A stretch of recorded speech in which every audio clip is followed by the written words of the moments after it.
Hey, what's up, guys? Cowboy Crunk, trying to hook you guys up, trying to hook our potential future NFL Cowboy bottle of Kraken in the house. Trying to hook our channel up, make sure things are straight, make sure things are good to go, make sure we have all the up-to-date Cowboys news, rolling with our Cowboys, and making sure that everyone's up to date with everything going on with the Dallas Cowboys. So currently what we got going on is the fact that the 53-man roster is a lock. Rico Gathers has made the team. And this is what's called a shisha. This is what Rico Gathers should have been smoking instead of smoking the shit he was smoking today and got his ass in trouble. So I wanted to back up, go over the roster, make sure everything was cool, and make sure everyone was legit and good to go with the roster spots we made today. I'm gonna walk back to the Cowboy office. Bang, bang on the fish tank right there. Whoa, holy shit, that was not locked. Sorry guys, I didn't lock the camera in. There we go, now we're good to go. Really apologize. That's the Cichlids, they're all sleeping.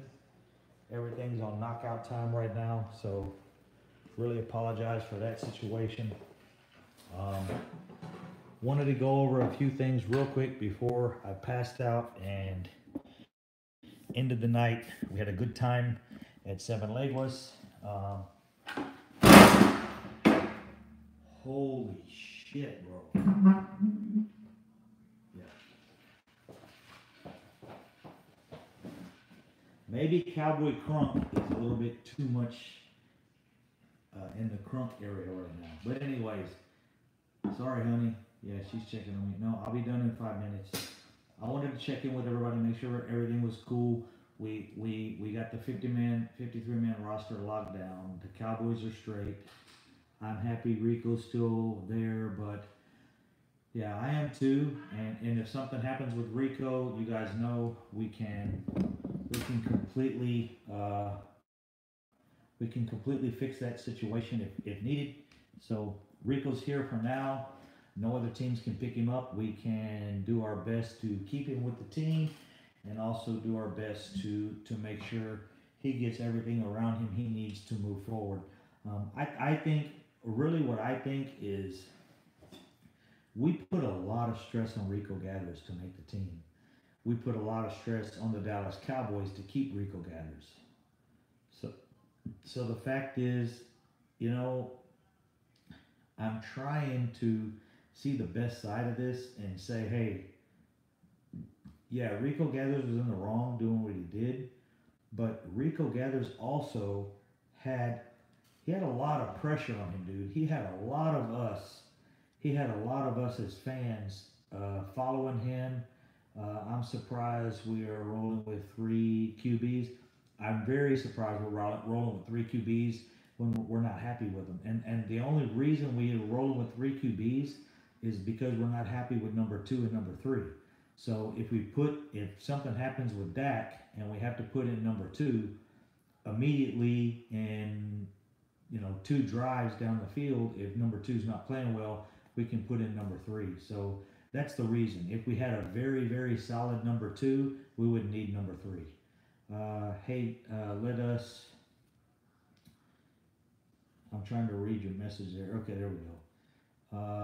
Let's see what improves they make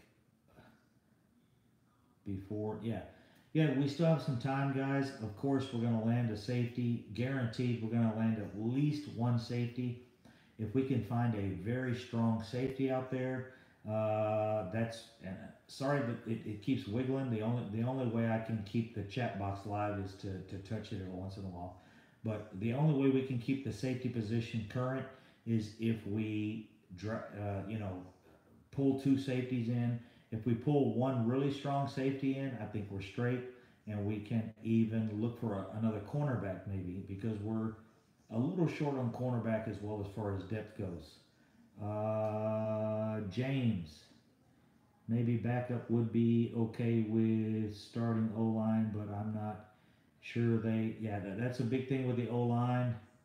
Uh, that's a big thing with the O line. There's not a lot of guys out there. There's not a lot to choose from. So we could put depth at our offensive line, but would it be depth we're happy with? The best thing to do is maybe actually probably maybe keep Chaz Green or something like that. But I just wanted to jump in real quick. I wanted to check on Earl Thomas. We've got no news on that. Rico was stressed. He just needed a doobie. Yeah, actually, you're probably true, bro. And that's the mindset these kids come from. You can give them the answers. You can throw the answers right in their face, and they're gonna say they're stressed out. Hey, I just smoke with my friends, Dad. Not a big deal. I just smoke with my friends. Well, it's a big deal when it's illegal, and that's a problem. You can't just do that, especially when it's the NFL, especially when you're working a job that has physical requirements. They're gonna test you. You can't get away with it. So Rico, stay away from the Randy Gregory. Hopefully, hey, hopefully they'll keep those dudes apart or they'll put them together and they can flourish together and make the team and do a good job. So maybe backup would be okay with Stargate. Yeah, I already got that one. Good to go, James. Maybe they will make it happen with ET3 this week. I'm really expecting they will. To me, the situation with Dan Bailey should have helped that. I don't know how much money they got returned to them by cutting Dan Bailey, but cutting Dan Bailey and picking up a no-name kicker should have put some money in our pocket. And I don't know how that worked because no one was looking at that. Actually, no one was looking at the situation of Dan Bailey getting cut. No one expected it. No one thought of it. No one at this point still understands it. We still don't understand it. So the reason, the fact that we don't understand it means maybe something is about to happen. So, hey, I didn't even plug my microphone in. I'm not sure how good the audio is doing, but I got my microphone not even plugged in, and I'm on a jacked up microphone, two margaritas, actually three margaritas, three jalapeno margaritas deep, one shot of cranking, and I'm rolling with the Cowboys and hoping we can win a Super Bowl. I don't know if you can have a what would it be called? Uh, DWI, a QWI? I guess it'd be a QWI. I don't know. Quarterbacking under the influence. I guess I'm quarterbacking under the influence right now, so I apologize, guys. But I promise I'm straight. I know what the hell I'm talking about, and I'm sure we can hold a conversation. I can see everyone that's out there. Grady Dawson, what's up, brother? Dan Bailey cutting was really a big surprise. Oh, thank you. I I really know I have the ability to get that information pretty quick, but there you go. If that's correct, that makes sense. Grady Dawson just posted, guys. Grady Dawson, one of the guys that's been following me for at least 3 or 4 weeks now, posted that cutting Dan Bailey saved us $3.5 million. So um, that makes sense. If we can get 95%, if we can get 95% of the production from Mayer, however you say his name, if we can get 95% of the production from him on 30% of the salary, then it makes sense. You cut him, and you just need to make sure you pick up the proper guys at that 4.8 million right there, that $4 million covers Earl Thomas' salary. So us cutting, if what he was saying was correct, if where were we at? I got to go back now. Cowboys fan. Hey, what's up, brother? Cowboys fan 421. If where are we at? I'm looking for who replied. There was a reply there. Here we go. Grady. If what Grady Dawson is saying, and I appreciate us, internet is out there. I don't think anything crazy when somebody says something and they're wrong. But according to Grady Dawson, cutting uh, Dan Bailey today saved us $3.5 million in cap. If we take that $3.5 million in cap and roll it into what um, Earl Thomas was making before, which is $8 million, that right there matches up exactly with what he wants. He wants about $12.5 million to $13 million. He's making $8 million now. So you add Dan Bailey's salary to uh, Earl Thomas's old salary, and we cut Dan Bailey, but in the same position we cut Dan Bailey, we picked up Earl Thomas for the same money. So now we have a kicker and we have Earl Thomas versus having Dan Bailey. So that's a perception that you got to look at it in. I hope that's why the deal was made. I'm gonna move this in a little closer. Sorry guys, but I want to make sure I can see the uploads. Uh, Tavon Austin will be third running back. Yeah, Tavon Austin can also act as running back. That's a very good point. We didn't put that out today. He's going to be returning punts. He's going to be a receiver. They're going to get their money's worth out of his ass. I promise you that the money is coming out of Tavon Austin. Uh, I mean, with the O-line like that one. This is from Jamie Swirls. What's up, brother?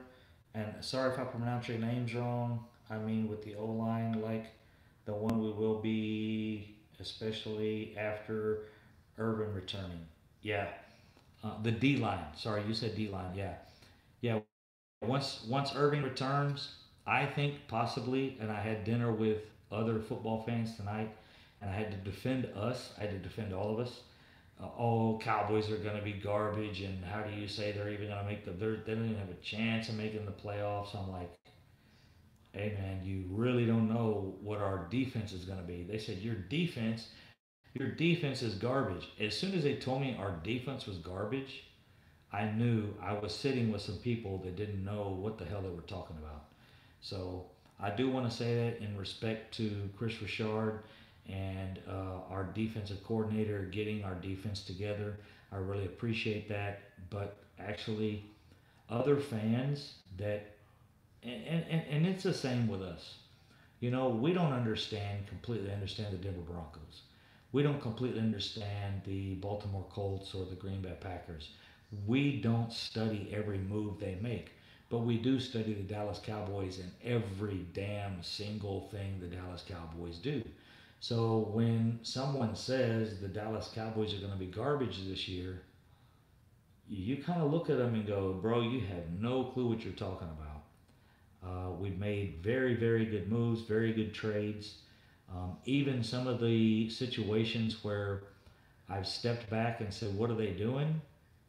To me, and this is not Jason Garrett. This is not Jason Garrett. This is our management. This is, well above Jason Garrett's pay grade. But I've seen a lot of things go down that I'm very happy with. So we'll see. It is time for me to get some sleep, guys. I got to head to the airport tomorrow. I want to go to the bedroom, drink a glass of wine, hang out with the wife, and chill. Chris Richard, next head coach. D. Will. D. Will, you're a very, very special guy to me. I want to tell you that. I appreciate you being here from the beginning. You're a very loyal guy. You're always here. I always see you. You and Stevie Mack are some of the guys from the beginning. And I just wanted to say thank you to guys. Oh, Stevie Mack is here. Hey, bro. Glass of the Kraken for you. How you doing? I just was talking about your homeboy. To me, your brother D. Will there. You and him were one of the first guys on my channel, and I really appreciate it. The channel is growing really, really fast, and I'm happy with that, but I really want to keep in touch with you guys.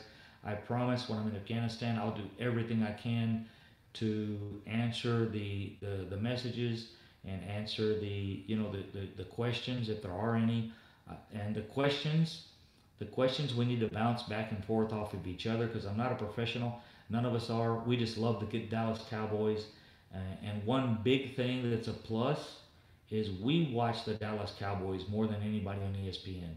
There's not a guy on the Dallas Cowboys or not a guy on the Dallas or the ESPN roster that watches the Cowboys more than we do.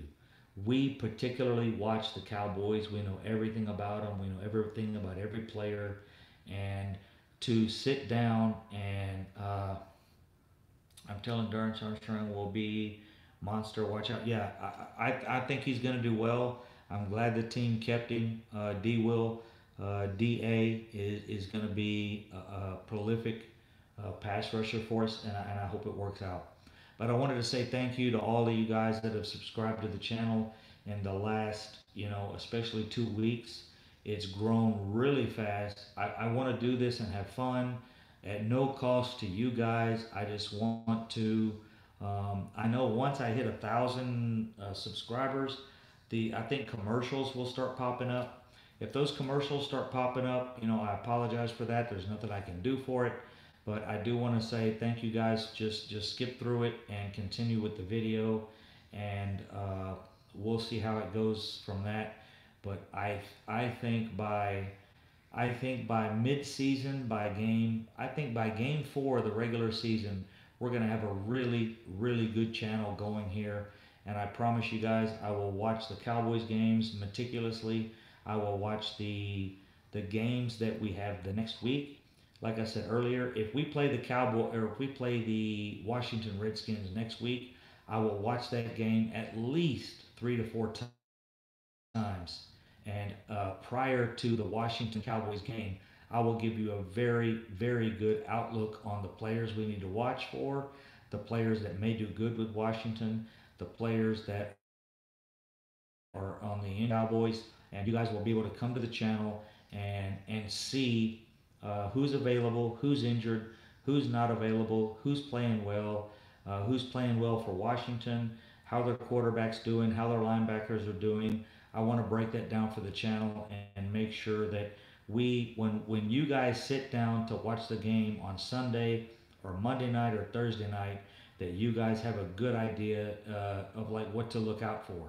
You know, what players are going to be there, what players are missing, and all of those things. So I really, really appreciate the following. Please subscribe to the channel. The biggest thing is me getting subscribers. I'm not worried about getting money from YouTube or getting money from you guys, getting money from super chats. I just want to enjoy the channel, talk shit about other teams and enjoy our Cowboys and hope things go forward and we win some Super Bowls because, guys, we got some Super Bowls coming. If things are played right in the next couple years, we have got some Super Bowls coming with Dak Prescott having his salary where it is, with Ezekiel Elliott having his salary where it is. In the next 2 to 3 years, we should win some Super Bowls, and then we're still very, very good contenders in the next 2 years after that. So the next 5 years, we really need to focus and get things in place. But I appreciate it, guys. Thanks for joining in. Sorry I missed the last few chats. I was trying to make sure everybody got in. Hey, what's up there? Who is that? Uh-oh, I know it, but I can't see it. I got the glasses. No, don't go away. Oh, that's Herb. What's up, Herb from Tennessee? Dog, Junkyard Dog. Hey, new guy to the show, please. Junkyard Dog, hadn't seen you here before. If you were here before, please subscribe to the channel. We're just trying to grow this, dude. I will be in Afghanistan next week. I'll be in Istanbul in 2 days, and then I'll be in Dubai like a couple weeks after that. But I will continue to run my show. D Will always in the house. Hey, there we go. One of my best friends in the house, Almighty Bones, Joe Lucas. Thank you for coming in again. You guys are always welcome here. Rowdy's always here, dude. Rowdy hits me up every time. I want to say thank you to guys. I really appreciate y'all being here. I'm just enjoying talking about the Cowboys. When I get to Afghanistan, I spend sometimes 2 to 3 weeks there working at the airport, and I don't get a lot of conversation about with Americans or American football. So I really appreciate. Hey, thank you, Joe Lucas. Really take care, guys. I'll see you tomorrow. I'll do a show before I leave for the airport. So take care, guys. Thank you very much, and we'll see you tomorrow. Peace out. Cowboys in the house.